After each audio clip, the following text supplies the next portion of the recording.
सांगली जिल्ह्यातील वाढती गुन्हेगारी आपण जर पाहिली तर अगदी बिहारलाही लाजवेल अशी परिस्थिती निर्माण होण्याची चिन्ह दिसत आहेत या ठिकाणी।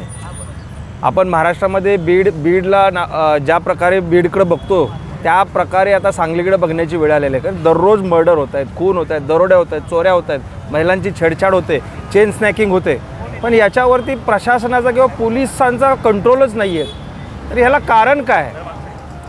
ह्या सत्ताधाऱ्यांना जनतेने सत्ता दिली, ती सामान्य नागरिकांची सुरक्षेसाठी दिली, विकासासाठी दिली, पण आता हा फक्त टक्केवारीचा विकास, हा पैसा कमवायचाच विकास चालला आहे असं या ठिकाणी सामान्य जनतेला वाटायला लागलेलं आहे। कारण इथली सामान्य जनता अत्यंत भयभीत झालेली आहे आणि ह्या भयभीत जनतेला कुठेतरी आधार द्यावा म्हणून माझ्यासह सर्व आम्ही इथं जमलेले सर्व सांगली जिल्ह्यातले प्रतिष्ठित नागरिक, विविध पक्षाचे राजकीय नेते, सर्वच लोक आज या ठिकाणी पहिल्या टप्प्याचं आंदोलन करत आहेत, ठिय्या आंदोलन, की जेणेकरून सांगली शहरासह सांगली जिल्ह्यातील जनतेला जे आता घाबरायला लागले, जनता भयभीत झालेले, तर त्यांना भयमुक्त करण्यासाठी आम्ही हा प्रयत्न करतोय।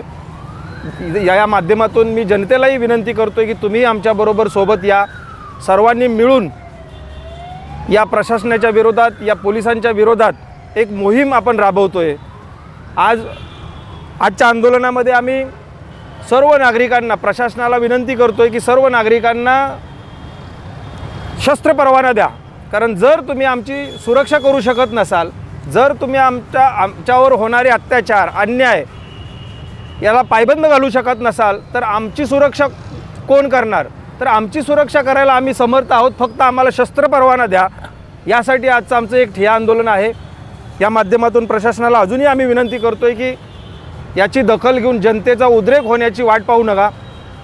हळूहळू याचा भला मोठा उद्रेक होईल आणि पुन्हा नेपाळसारखी किंवा इतर राज्यांसारखी घटना ह्या सांगलीमध्ये होऊ नये असं जर वाटत असेल तर तुम्ही कडक उपाययोजना करून पूर्णपणे जे काही नशेचे केंद्र आहेत, जिथून नशा येते, ड्रग्स असतील, गांजा असेल, इतर कुठले असेल, ते मुळासकट उखाडून काढा, तरच ही गुन्हेगारी थांबेल, एवढं बोलतो या ठिकाणी।